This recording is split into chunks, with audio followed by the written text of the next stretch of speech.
Betting యాప్ల ప్రమోషన్లు ప్రమోటర్లపై పోలీసులు కొరడా జులిపిస్తున్నారు. ఇప్పటివరకు ఇన్ఫ్లుయెన్సర్ల మీదే ఈ కేసులు నమోదయ్యాయి. ఇప్పుడు ప్రస్తుతం సెలబ్రిటీల మీద వరకు కూడా ఈ కొరడా జులిపించడం అనేది వెళుతున్న పరిస్థితి అయితే కనిపిస్తోంది. మనతో పాటు స్టూడియోలో ఇన్ఫ్లుయెన్సర్ సాయి అందుబాటులో ఉన్నారు. సాయి గారు నమస్తే.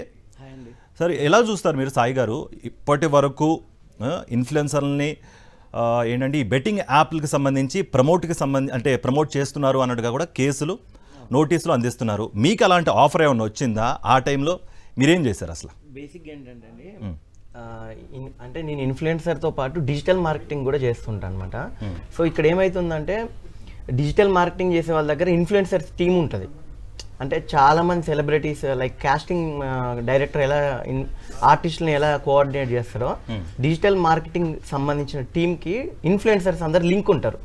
సో ఏమొచ్చినా కూడా, అంటే ఇప్పుడు ఈరోజు బెట్టింగ్ యాప్ గురించి వచ్చింది కాబట్టి మనం దీని గురించి మాట్లాడదాం. సో ఒక థర్డ్ పర్సన్ మనకు ఫోన్ చేస్తాడండి. ఇప్పుడు లైక్ మాకు ఫోన్ చేసి ఒక పలానా సెలబ్రిటీ తోటి మాకు ఒక వీడియో బయట కావాలి, ఇట్లా వీళ్ళు గేమ్ ఆడినట్టు ఇట్లా వాళ్ళు చెప్పాలి, ఇంత బడ్జెట్ ఇస్తామని వాళ్ళు మనలాంటి, అంటే మాకని కాదు మనలాంటి వాళ్ళకి ఇంకా పెద్దవాళ్ళకి వాళ్ళు అమౌంట్ అనేది ప్యాకేజ్ ఆఫర్స్ ఇస్తారనమాట.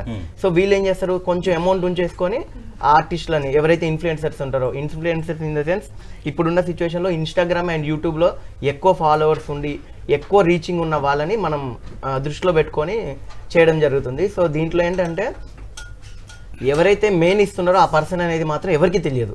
జస్ట్ మన పక్కన ఉన్న మన ఫ్రెండే ఫోన్ చేసి ఇట్లా నాకు ఎవరో ఫోన్ చేశారు, ఇట్లా నువ్వు ఇలా డిజిటల్ మార్కెటింగ్ చేస్తుంటావు, లేదా ఇంట్లో నీ దగ్గర ఇన్ఫ్లుయెన్సర్స్ ఉంటారు కదా, సో కొంచెం ఇది మార్కెటింగ్ చేపిస్తావా అని. సో బెట్టింగ్ యాప్ గురించే కాకుండా ఈ మధ్య ఏం జరుగుతుందంటే, రీసెంట్గా ఒక ఫుడ్ సెంటర్ గురించి ఒక అతను అడిగాడు, ఓ 20,000 ఇస్తాము, ఒక చిన్న సెలబ్రిటీ అయినా పర్లేదు, ఇన్స్టాగ్రామ్లో ఒక 50,000 మంది ఫాలోవర్స్ ఉన్న చాలు, వాళ్ళతో ఒక వీడియో బయట అయితే చెప్పించండి అన్నారు.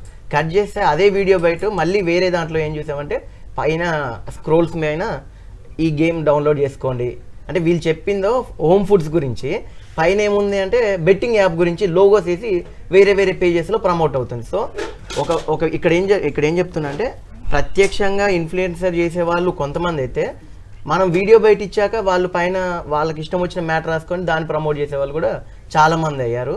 సో ఇంకా ఇలాంటివి ఇంకా ఇప్పుడు కేసులు అనేది బయటకు వస్తున్నాయి కాబట్టి రీసెర్చ్ చేసి అయితే చాలా ఇంకా బయటకు వస్తాయని చెప్తున్నాను. వీరశంకర్ గారు, మీరు చెప్పండి, ఇప్పటి వరకు ఈ బెట్టింగ్ యాప్లకు సంబంధించి ఒక వర్షం నిందిస్తుంది ఏంటంటే, ఇప్పటి వరకు లేనిది ఇప్పుడే కేసులు ఎందుకు పెడుతున్నారు, ఇంతకాలంగా లేనిది ముందే చెప్పుంటే మేము ఆల్రెడీ రెస్ట్రిక్ట్ అయిపోయేవాళ్ళం కదా, ఇదంతా చేసి ఉండేవాళ్ళం కాదు కదా అన్నట్టుగా కూడా వాళ్ళు చెప్తున్నారు. ఓవరాల్గా ఈ ఇన్సిడెంట్పై అసలు మీ స్పందన?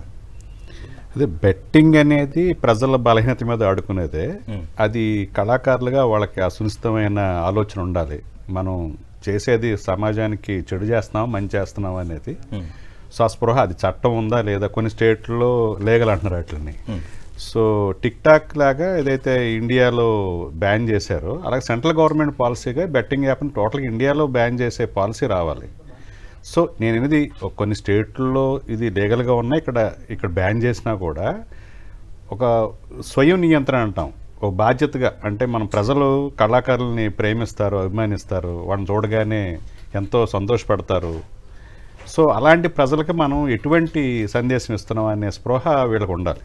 సో సామాజికంగా ఆ బాధ్యత మర్చిపోయి, అది చట్టంలో బ్యాన్ ఉందా లేదా అనేది పక్కన పెట్టి వ్యక్తిగతంగా ఆలోచించుకుని తీసుకోవాల్సిన నిర్ణయం.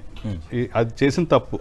అది అంతా మేము తెలియజేసాం, లేకపోతే అప్పుడు బ్యాన్ లేదనో ఇంకోటనో చెప్పినా కూడా ప్రజల బలహీనతల మీద అడుక్కునే ఏదైనా సరే మోటివేట్ చేసే విధానం ఏదైతే సెలబ్రిటీస్ చేస్తారో అది తప్పు, మొరల్గా తప్పు అది. ఓకే. అండ్ మెయిన్ మనతో పాటు స్వప్న ఇన్ఫ్లుయెన్సర్ ఉన్నారు. స్వప్న గారు నమస్తే అండి. నమస్తే. మీరు ఎలా చూస్తారు అంటే, తెలియక చేసాము, ఇప్పుడు తప్పు అయిపోయింది క్షమించండి అన్నట్టుగా కూడా కొంతమంది ఇన్ఫ్లుయెన్సర్లు చెప్తున్నారు. మరి ఇది ఎంతవరకు కరెక్ట్? తెలిసి చేసినా తెలియకుండా చేసినా తప్పే కదా. ఇలాంటి ఆఫర్ మీకు వచ్చిందా? ఈ బెట్టింగ్ యాప్స్ని కానీ, లేకపోతే సొసైటీకి అగెన్స్ట్గా ఉండే ఏమన్నా యాప్స్ కానీ, లేకపోతే ప్రమోట్ చేసే విధంగా మీకు ఏమన్నా వచ్చాయా? ఆ టైంలో వాటిని మీరు ఎలా డీల్ చేశారు? బెట్టింగ్ యాప్స్ ప్రమోషన్ చేయమని ఇంత అమౌంట్ ఇస్తామని చెప్పి నాకు కాల్స్ వచ్చాయి. బట్ అప్పుడు నా ఫ్రెండ్స్ చెప్పారనమాట, లేదు ఇలా చేయకూడదు అని చెప్పి. ఎందుకంటే నాకు తెలిసిన పర్సనే ఒక అతను ఉండేవారు, అతను సాఫ్ట్వేర్. కానీ మైండ్ రిలీఫ్ కోసం, స్ట్రెస్ రిలీఫ్ కోసం ఈ బెట్టింగ్ యాప్ అనేది డౌన్లోడ్ చేసి దానికి ఇప్పుడు పూర్తిగా వ్యసనంగా మారిపోయి 4 ఎకరాలు ప్లేస్ అమ్ముకొని ఆ తర్వాత తను చేసే జాబ్ కూడా వదిలేసి ఒక నిరుద్యోగిగా తయారైపోయాడు. ఇప్పుడు ఇంట్లో అప్పులు చేసిపోయి అదేవిధంగా డ్రింక్కి బాగా అలవాటు అయిపోయాడు.